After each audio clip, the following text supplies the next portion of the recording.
And it leads to the conclusion that this was a political decision, that the decision to arrest was not made by the people who were there on the spot. And I can assume that you can see how that's problematic to me. The agents and the attorneys are working with Homeland Security. They're all working together as a unit. The second thing I want to move on to is that earlier this year, the Department of Justice charged Newark Mayor Ras Baraka after he sought access to Delaney Hall Detention Center to conduct oversight. The charges on their face, to many of us, especially in New Jersey, were clearly baseless. Many people say they're politically motivated. Senator Cory Booker of New Jersey pressed Attorney General Bondi over $35 million in frozen Justice Department grants that were meant to fund community safety and violence prevention programs in his state.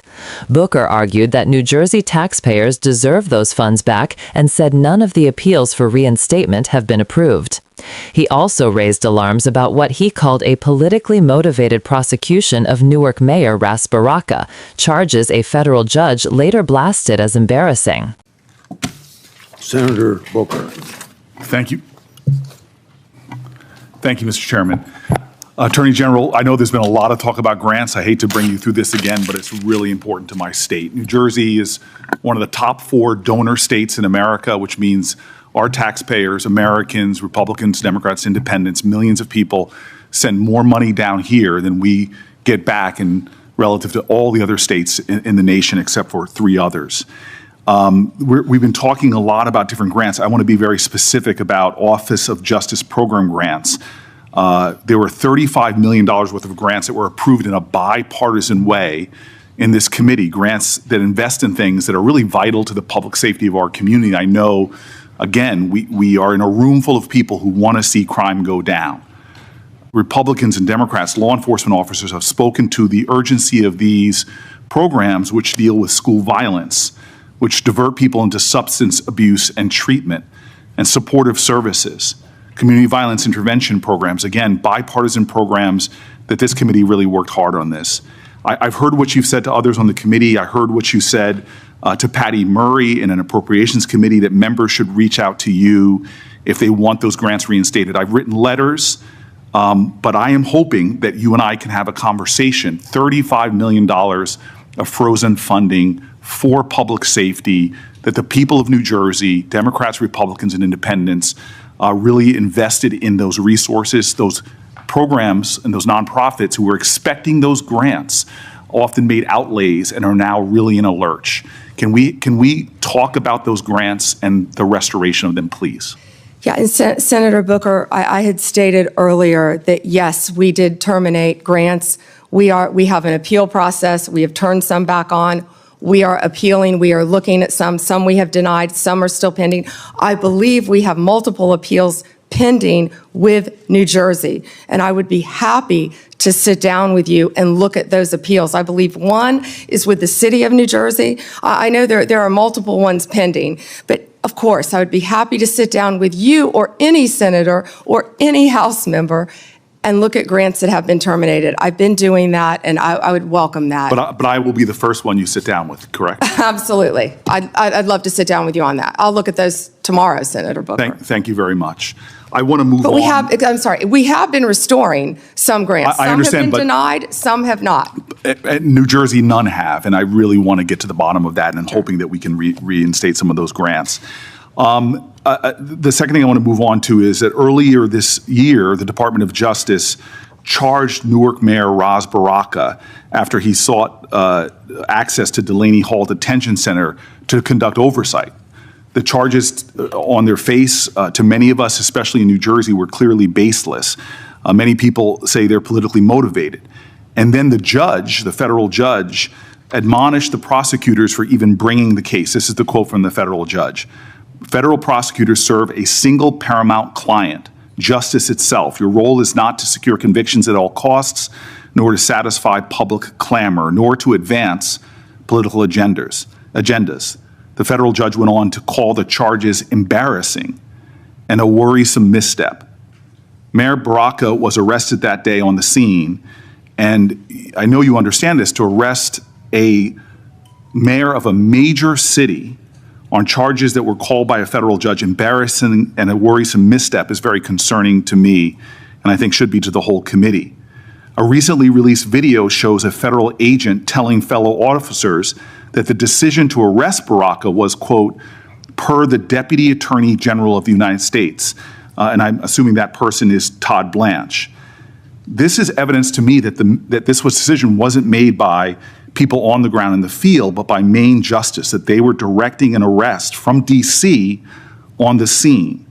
And it leads to the conclusion that this was a political decision, that the decision to arrest was not made by the people who were there on the spot. And I can assume that you can see how that's problematic to me. So I have questions not about the case, but really about how the decisions to arrest and charge Baraka and now MacIver, Congresswoman MacIver, were really made. Before this committee, I am saying that I'm going to submit these questions for the record, and I'm really hoping that we can understand how those decisions, as our oversight, how we're making decisions, especially for high-level officials in my state, the mayor of our largest city, the congressperson of that city, and I'm hoping that you could respond to those letters on the record.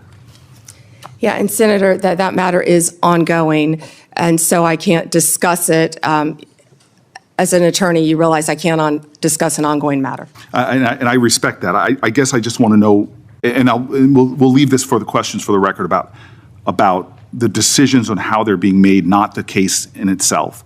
I want to move on. And again, I've heard your testimony so far. I know that there is data about violent crime in this city, but I'm really concerned about the application of Justice Department resources towards the challenges we have. You and I both know that about 11,000 Americans have been killed by a firearm just this year. The Department of Justice, according to the White House's own documents, as well as that of the conservative think tank Cato, have shown that there has been a significant movement of law enforcement resources away from many other issues and into immigration enforcement. And we are seeing that in that immigration report, a lot of the people are not the violent criminals that we are really needing to rid our streets of. In total, according to the Cato Institute, you've reassigned 7,460 law enforcement away from their primary duties, investigating drug traffickers, prosecuting child pornography, targeting high-value white-collar criminals, and again, forcing them, this is according to the Cato Institute, into low-level immigration enforcement. This includes, in terms of gun violence, 1,778 agents from the ATF to this kind of immigration enforcement. The White House itself has said that they diverted 45% of all of agents in 25 FBI field offices to work on immigration full-time. As a person who worked very closely in my time as mayor with the New Jersey field office, that's really concerning given the other threats. But it doesn't end there. The DOJ has eliminated the Organized Crime Drug Enforcement Task Force, the independent component of the DOJ whose job it was to combat transnational organized crime, dissolved the Community Relations Service, which in New Jersey has been invaluable over 60 years, responding to communities experiencing conflict or violence, and something that people on both sides of the aisle of this committee have really invested in. You all have rescinded VOCA and VAWA grants to support survivors of sexual assault and human trafficking. There seems to be a disconnect here between the application of the resources of the Justice Department on the things that are most concerning when it comes to crime and where they're being directed instead. Senator Booker, first to OCDEF. The most important point is that the work of OCDEF is continuing. The executive office is being dissolved. We have said that, but the work of OCDEF is continuing. The resources that were previously provided to law enforcement organizations through OCDEF are now going directly to those organizations. I will assure you, no work will be sacrificed as a result of getting rid of the executive office of OCDEF. The agents and the attorneys are working with Homeland Security. They're all working together as a unit. Okay, Attorney General Bondi, I'm running out of time, and I'm going to put some questions in QFRs, because again, this is conservative think tanks and others are pointing about the literally over 1,000 people being taken off of things that I think would concern the public. I'd like to get that, but I also just want to quickly mention that for the record, I want to ask about the public corruption unit as well.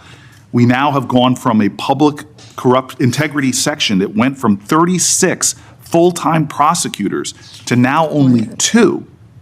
And yet we know, Democrats and Republicans, there is a real problem with public corruption in our country. And we know that the DOJ has stopped enforcing the Foreign Corrupt Practices Act, disbanded the Foreign Influence Task Force, dismissed the indictment against Trump donor Andrew Weidenhorn, cut back on white-collar investigations. My list goes on. I'm running out of time, but I will ask for the record against not only reassigning officers and prosecutorial resources from the other things I mentioned, but public corruption is really important. I want to talk about an area of bipartisanship on this committee, which is antitrust. This is a very bipartisan area. In June, the Antitrust Division finalized a proposed consent decree with Hewlett-Packard Enterprises and Juniper Networks, settling the DOJ's challenge to the company's $14 billion merger.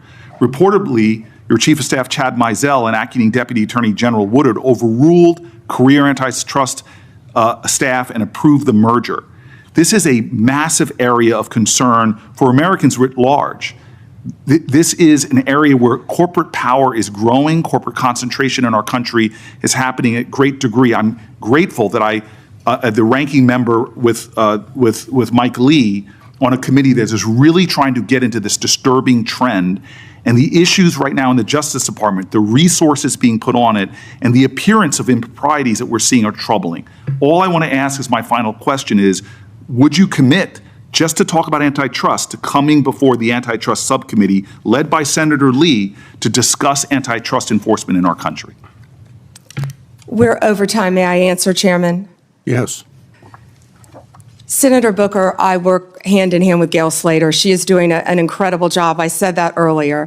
I will let Gail Slater handle all matters with antitrust.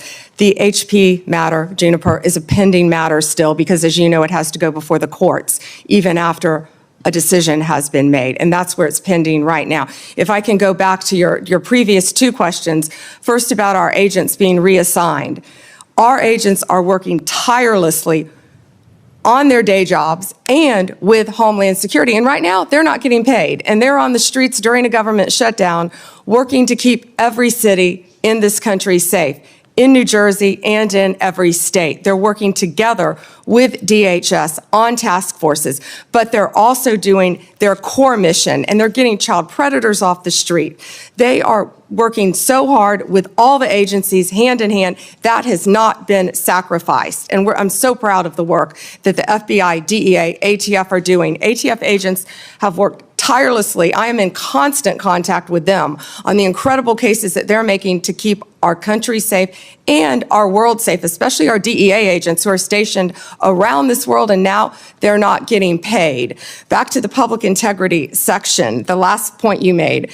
It has not been slashed. Those are going to the various U.S. attorney offices to be handled in each office around the country instead of one unit based in D.C. Yeah. Thank you, Senator. Before Blackburn, my Democrat colleagues continue to criticize the DOJ for their role in President Trump's historic immigration crackdown. They've talked about due process. They've talked about the lack of transparency and oversight.